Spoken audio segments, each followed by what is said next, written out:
100 000 courses par semaine, Google n'est pas rentable avec son business des voitures autonomes qui font du taxi et du VTC dans 3 villes en Amérique. Mais dans cette vidéo, on va voir ensemble comment Google compte faire rendre son business rentable. Et une fois que tu l'auras vu, tu verras que c'est pareil même pour moi qui fait à peine 100 000 € de chiffre d'affaires l'année par rapport aux milliards qu'eux ils font. Parce que ça sera toujours la même chose pour tout le monde, pour tous les entrepreneurs, petits ou grands, pour rendre son business rentable ou alors augmenter la rentabilité s'il est déjà rentable. Donc, pour ne rien manquer, on se voit après le jingle.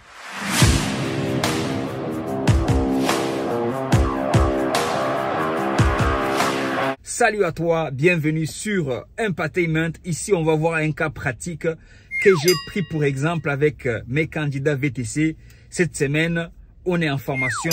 Du coup, je disais à mes candidats que on peut toujours avoir tendance à penser que le seul moyen de rendre son activité plus rentable, c'est d'aller augmenter les prix. Mais dans ces cas pratiques avec Google, qui a beaucoup d'argent, énormément d'argent, qui peut lui-même développer ses applications, va préférer adopter une autre stratégie. Notamment, ils vont travailler en partenariat avec Uber. C'est Uber qui exploite ces véhicules. Donc, les courses qu'ils font, c'est les mêmes courses que tout le monde. Sauf que eux, leur véhicule les coûte 100 000 €. C'est ce qu'ils vont dire dans l'article que j'ai lu. Je le mettrai dans la description, cet article. Le véhicule les coûte 100 000 €. Maintenant, ils ne sont pas rentables. Ils font 100 000 courses la semaine au mois d'août. Le double de ce qu'ils ont fait au mois de mai. Mais malgré cela, ils ne sont pas rentables. Et ils expliquent comment ils comptent faire pour rentabiliser leur activité. Le premier poste sur lequel ils vont regarder, c'est les charges fixes. C'est ce qu'elle coûte le véhicule. Et oui, le loyer pour le VTC du véhicule, comme on ne dira jamais assez, ou le prix du véhicule. Tu vois que c'est exactement la même chose. Ils vont notamment parler de leurs capteurs qu'ils utilisent pour remplacer notamment le chauffeur. Cela les coûte très cher. Et du coup, il part du principe que le véhicule leur revient à 100 000 €. Et tu comprends tout de suite pourquoi ils ne sont pas rentables. Déjà que nous, on dit ici que si tu viens te lancer avec un véhicule de 40 000 € pour faire des applications, crois-moi que ça va être compliqué. Eux aussi, c'est pareil. Du coup, ils sont en train de regarder ce qui leur coûte cher. Notamment, ils parlent des capteurs pour détecter les mouvements, pour détecter les passagers, pour détecter le genre des autres véhicules.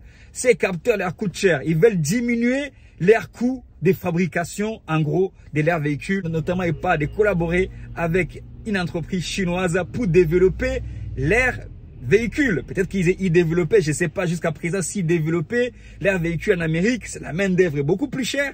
Tu comprends tout de suite que le deuxième coût, le plus gros sur lequel ils vont jouer, c'est les salariés qui travaillent sur ces véhicules pour les fabriquer, pour les gérer. Et du coup, c'est les deux postes qui vont le plus ça, mais ce n'est pas que ça. Mais je résume à peu près.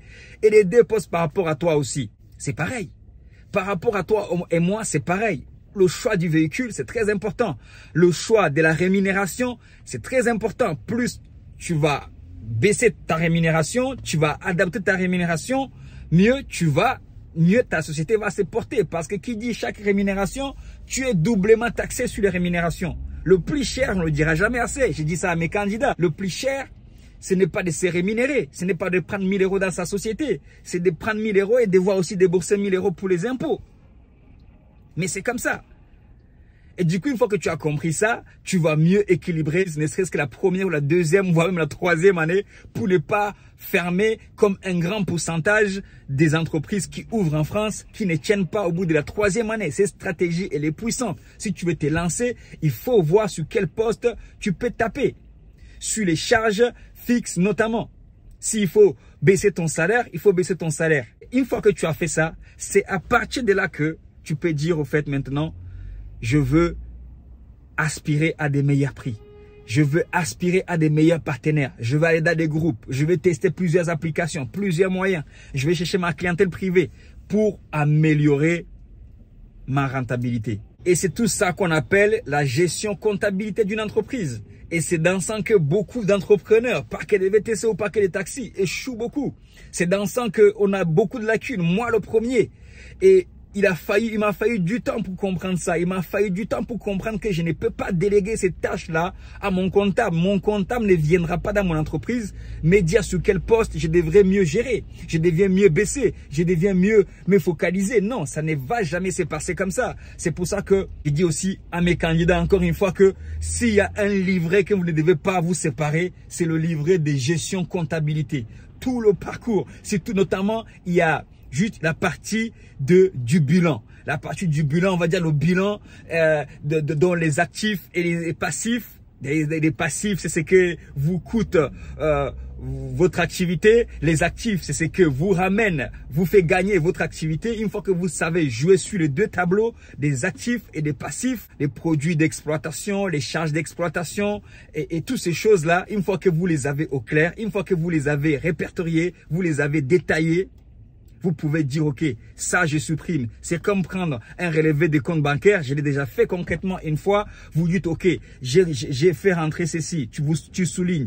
J'ai gagné ça. J'ai consommé telle fois dans les restaurants. J'ai consommé là. Tu soulignes, tu dis, OK, ça là, le mois prochain, je ne le fais pas. Ça là, le mois prochain, je ne le fais pas. Là, et ça, le mois prochain, je l'augmente. J'ai gagné 140 € sur une course.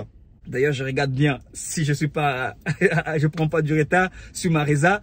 Comment je fais pour avoir ces genres de courses au moins 3 fois par jour. Et ainsi de suite.